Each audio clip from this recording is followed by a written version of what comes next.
રાજકોટના પ્રેમગઢમાં ડાયરામાં થયો રૂપિયાનો વરસાદ। કલાકારો પર રૂપિયાનો વરસાદ થતા આ દ્રશ્યો છે રાજકોટના પ્રેમગઢ ગામના। પ્રેમગઢ ગામને 100 વર્ષ પૂર્ણ થતા શતાબ્દી મહોત્સવની ઉજવણી કરવામાં આવી। આ નિમિત્તે ગામમાં ભાગવત સપ્તાહનું આયોજન કરાયું છે, સાથે કાનગોપી કાર્યક્રમ પણ ઉજવાયો હતો। આ દરમિયાન રાત્રે ડાયરાની રંગત જામી હતી।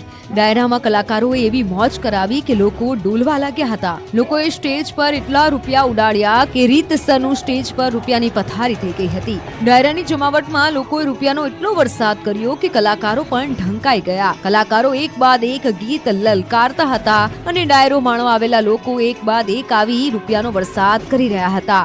એટલા રૂપિયા ઉડ્યા કે સ્ટેજ પણ ઢૂંકું પડ્યું। કોઈ ડોલરનો વરસાદ કરતું હતું તો કોઈ ભારતીય ચલણી નોટો વરસાવી રહ્યા હતા। જોતજોતામાં તો લાખો રૂપિયા એકત્ર થઈ ગયા। ડાયરામાં એકત્ર થયેલા રૂપિયા ગામમાં આવેલા મહાદેવ મંદિરના જીર્ણોદ્વારમાં વાપરવામાં આવશે। સુરતમાં પ્લેન બંધ થઈ જતા મારવા પડ્યા ધક્કા, વિડીયો થયો વાયરલ। સામાન્ય રીતે રસ્તા પર વાહન ખોટકાય તો તેને ધક્કા મારતા દ્રશ્યો જોયા હશે, પણ સુરત એરપોર્ટ પર એર એમ્બ્યુલન્સને લોકો ધક્કા મારતા હોય તેવો વિડીયો સામે આવ્યો છે। સુરત એરપોર્ટ પર એર એમ્બ્યુલન્સ રનવે પર જતા સમય બંધ થઈ ગઈ, જેથી આ પ્લેનને પાર્કિંગ સાઇટ પર ખસેડવા માટે એરપોર્ટના ક્રૂ મેમ્બર્સ અને એરપોર્ટ ગ્રાઉન્ડ સ્ટાફને બોલાવવામાં આવ્યો, જેમને ધક્કા મારીને એર એમ્બ્યુલન્સને પાર્કિંગ સાઇટ પર ખસેડી। કહેવામાં આવી રહ્યું છે કે ટેકનિકલ ખામીના કારણે પ્લેન બંધ થઈ ગયું હતું। રનવે પર પહોંચે તે પહેલા જ પ્લેન અધવચ્ચે બંધ થઈ ગયું હતું, જેથી તેને ખસેડવાની જરૂર ઊભી થઈ અને એરપોર્ટનો ગ્રાઉન્ડ સ્ટાફ પ્લેનને ખસેડવામાં જોતરાયો। ધક્કા મારીને ભારે જહેમત બાદ પ્લેનને પાર્કિંગ સાઇડમાં ખસેડ્યું। ગુજરાતના ખેડૂતો માટે આનંદના સમાચાર। રાજ્યમાં ચોમાસાની થઈ જશે વહેલી એન્ટ્રી। અંબાલાલ પટેલે કરી છે ખતરનાક આગાહી। ગુજરાતમાં હજુ તો ઉનાળો બરાબરનો માંડ જામ્યો છે। હજુ તો આકરી ગરમી 10 થી 15 દિવસથી પડી રહી છે, ત્યારે ગુજરાતીઓ પર ફરી એકવાર માવઠાનો ખતરો મંડરાઈ રહ્યો છે। હવામાન વિભાગે 7 દિવસ વરસાદની આગાહી કરી છે, તો હવામાન નિષ્ણાત અંબાલાલ પટેલે ખેડૂતોને હૈયે ટાઢક વડે તેવી આગાહી કરી છે। જે રીતે કાળઝાળ ગરમી પડી રહી છે તે જોતા ક્યારે વરસાદ આવશે તેવી ખેડૂતો કુદરતને આજીજી કરી રહ્યા છે, ત્યારે આ વર્ષે વહેલા ચોમાસાના સંકેત મળ્યા છે। હવામાન શાસ્ત્રી અંબાલાલ પટેલની નવી આગાહી ખુશ કરી દે તેવી છે। અખાત્રીજનો પવન જોઈને હવામાન નિષ્ણાતે આ વર્ષે વહેલું ચોમાસું આવવાની ભવિષ્યવાણી કરી છે। વહેલા વરસાદની આગાહી કરાઈ છે। મે મહિનાના અંતમાં જૂનની શરૂઆતમાં અરબી સમુદ્રમાં ચક્રવાત સર્જાઈ શકે છે। બંગાળમાં ઉપસાગરમાં 16 મેથી મોટી હલચલ જોવા મળશે। 24 મે સુધી અંદમાન નિકોબાર ટાપુમાં ચોમાસું બેસી જશે। આ કારણે દક્ષિણ ભારતમાં ચોમાસું વહેલું આવશે। 24 મેથી 5 જૂન સુધી ફરી ગુજરાતમાં વરસાદ થશે। રોહિણી નક્ષત્રમાં ગુજરાતમાં થઈ શકે છે વરસાદ। 24 મેથી 5 જૂન સુધી રોહિણી નક્ષત્રનો વરસાદ કેટલા ભાગમાં થશે। આ વખતે અખાત્રીજે નૈઋત્યનો પવન રહેતો હોવાથી ચોમાસું વહેલું આવશે। આ ઉપરાંત મેના અંતમાં જૂનની શરૂઆતમાં અરબસાગરમાં ચક્રવાત થશે। 16મી મેથી બંગાળ ઉપસાગરમાં ચક્રવાત થવાની શક્યતા છે। 16 થી 24 મેમાં અંદમાન નિકોબાર ટાપુ પર ચોમાસું બેસી જશે અને આ ચોમાસું જે છે એ હાલના દક્ષિણ સુધી બેસી શકે, પણ આ ચોમાસું નિરંતર ચોમાસું ગણી ન શકાય। હવામાનની નોંધ પ્રમાણે જે ચોમાસું આવશે તે ચોમાસું ખરું ગણી શકાશે। તો ગુજરાતીઓને હજુ ગરમીથી છુટકારો નહીં મળે। હજુ ગરમી ગઈ નથી, ફરી તપાવશે ગુજરાતને। 15 થી 20 મે ફરી ગુજરાતમાં તપાવશે ગરમી। હવામાન નિષ્ણાત અંબાલાલ પટેલે આગાહી કરી છે કે મધ્ય ગુજરાતના ભાગોમાં આકરી ગરમી પડશે। મધ્ય ગુજરાતમાં પારો 43 ડિગ્રીએ પહોંચી શકે છે। કેટલાક ભાગોમાં પારો 44 ડિગ્રીએ પહોંચી શકે છે। ઉત્તર ગુજરાતમાં 43 ડિગ્રીએ પારો પહોંચી શકે તો સૌરાષ્ટ્રમાં ગરમીનો પ્રકોપ રહેશે અને કચ્છમાં પવન વધુ ફૂંકાશે। 15 થી 17, 18, 20માં ભારે ગરમી, આકરી ગરમી આવશે। મધ્ય ગુજરાતના ભાગમાં મધ્યમ ઉષ્ણતામાન 43 ડિગ્રી સેલ્સિયસ જેવું થવાની શક્યતા છે। કેટલાક ભાગમાં 43 ડિગ્રી સેલ્સિયસ જેવું થવાની શક્યતા છે। ઉત્તર ગુજરાતના ભાગમાં 43 ડિગ્રી સેલ્સિયસ। મહીસાગરના પ્રથમપુરમાં ફેર મતદાન પૂર્ણ થયું। કુલ 71.33% મતદાન નોંધાયું।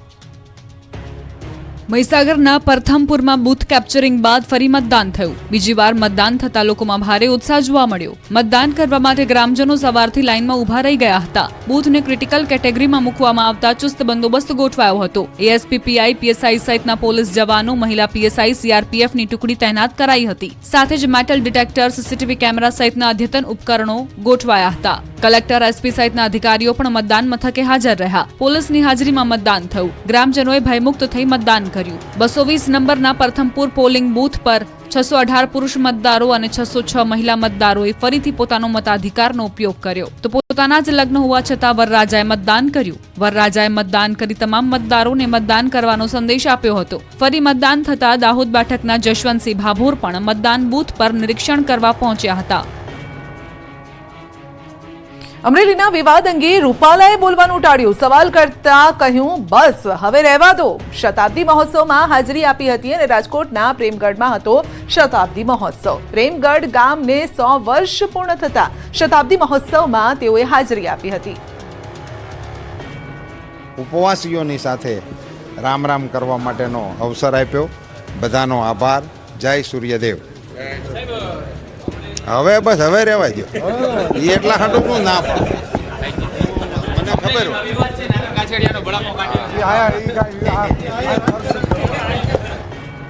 ઇફકોના ચેરમેન દિલીપ સંઘાણીનું નિવેદન, વિકાસ સિવાય હાલ કોઈ વાત નથી. ખેડૂતો માટે નક્કર કામગીરી કરવામાં આવે છે.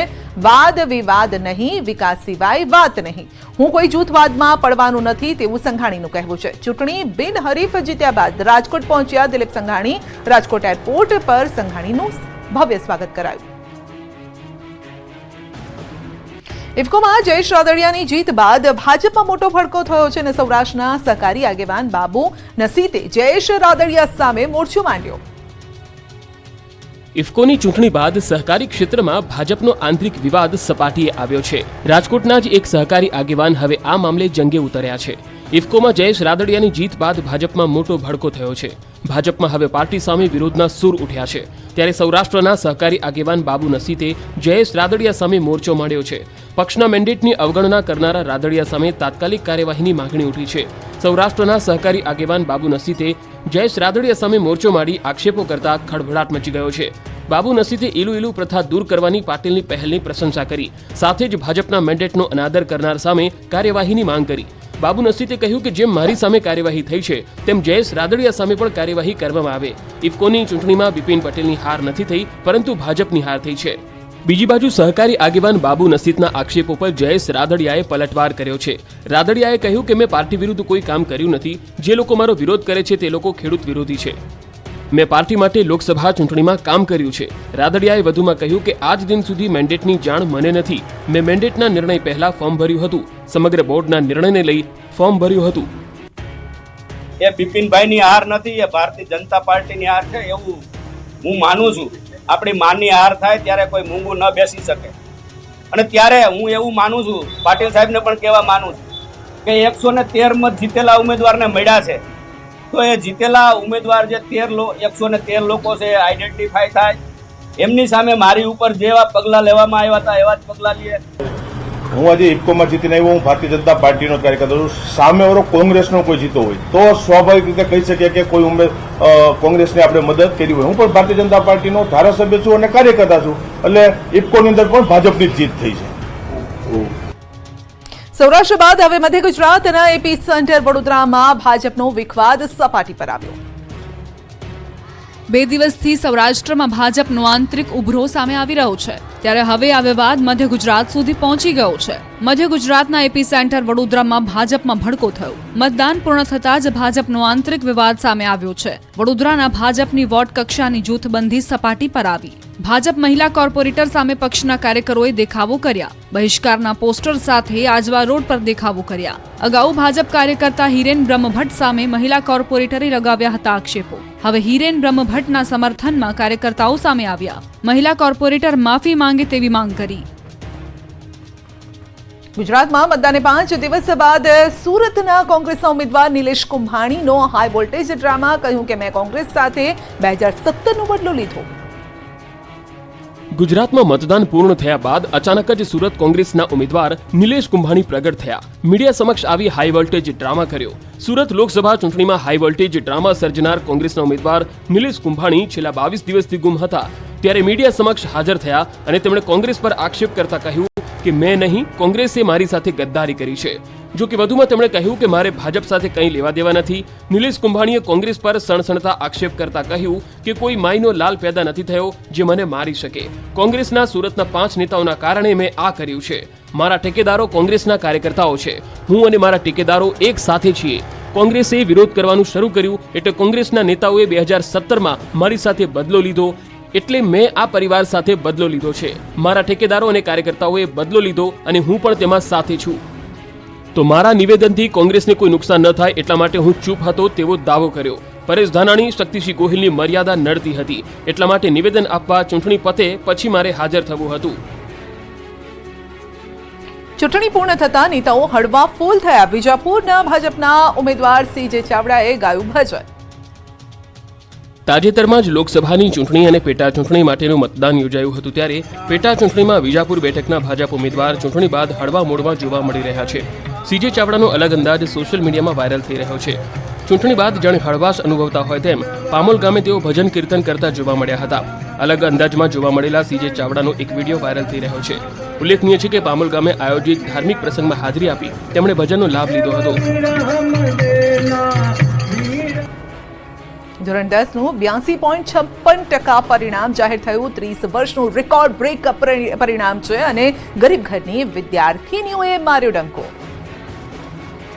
ગુજરાત માધ્યમિક અને ઉચ્ચતર માધ્યમિક શિક્ષણ બોર્ડ દ્વારા ગત માર્ચ માસમાં યોજાયેલી ધોરણ 10ની પરીક્ષાનું પરિણામ જાહેર કરવામાં આવ્યું. આ વર્ષે 82.56% રિઝલ્ટ આવ્યું છે, જ્યારે ગત વર્ષ 2023 કરતા 17.94% પરિણામ વધ્યું છે. આ વર્ષે 30 વર્ષનું રેકોર્ડ બ્રેક રિઝલ્ટ આવ્યું. આ વર્ષે છોકરાઓ કરતા છોકરીઓએ બાજી મારી છે. 2023 કરતા આ વર્ષે 17.94% વધુ પરિણામ આવ્યું છે. સૌથી વધુ ગાંધીનગર જિલ્લાનું 87.22% પરિણામ આવ્યું. સૌથી ઓછું પરિણામ 74.57% પોરબંદર જિલ્લાનું આવ્યું છે. રાજકોટનું પરિણામ ગયા વર્ષની સરખામણીએ 12.49% વધીને 85.23% આવ્યું છે. સારું પરિણામ આવતા વિદ્યાર્થીઓમાં ખુશીની લહેર. સુરત જિલ્લાનું 86.75% પરિણામ જાહેર કરવામાં આવ્યું. સુરતમાં ગેરેજ ચલાવનારની પુત્રી 10મા ધોરણમાં સારા માર્ક્સ સાથે પાસ થઈ, તો બીજી તરફ ચાલુ પરીક્ષાએ પિતા ગુમાવનાર પુત્ર પણ સારા માર્ક્સ સાથે પાસ થયો છે. ધોરણ 10ના પરિણામમાં અમદાવાદની રિયા શાહ વિદ્યાર્થીઓ માટે પ્રેરણાદાયક બની. રિયાના માતા પિતા મૂકબધિર છે, સાંભળી કે બોલી શકતા નથી, છતાં સંઘર્ષના વાતાવરણમાં રિયાએ ધોરણ 10ની પરીક્ષામાં 93% મેળવ્યા. તો અમદાવાદમાં એક સામાન્ય પરિવારના દીકરા નિત્ય પવારે ધોરણ 10માં 94% મેળવ્યા છે. પિતા કમ્પ્યુટર ઓપરેટર છે. સામાન્ય પરિવારની એક દીકરી ધ્વની બારિયાએ 94% પરિણામ મેળવી પરિવારનું નામ રોશન કર્યું છે. આ બાજુ વડોદરા જિલ્લાનું 77.20% પરિણામ આવ્યું. વડોદરામાં પાણીપુરીની લારી ચલાવનારની પુત્રીએ ધોરણ 10ના પરિણામમાં ડંકો વગાડ્યો. નારાયણ સ્કૂલમાં અભ્યાસ કરતી પૂનમ કુશવાહાએ ધોરણ 10ની પરીક્ષામાં 96% સાથે 99.72% મેળવ્યા છે.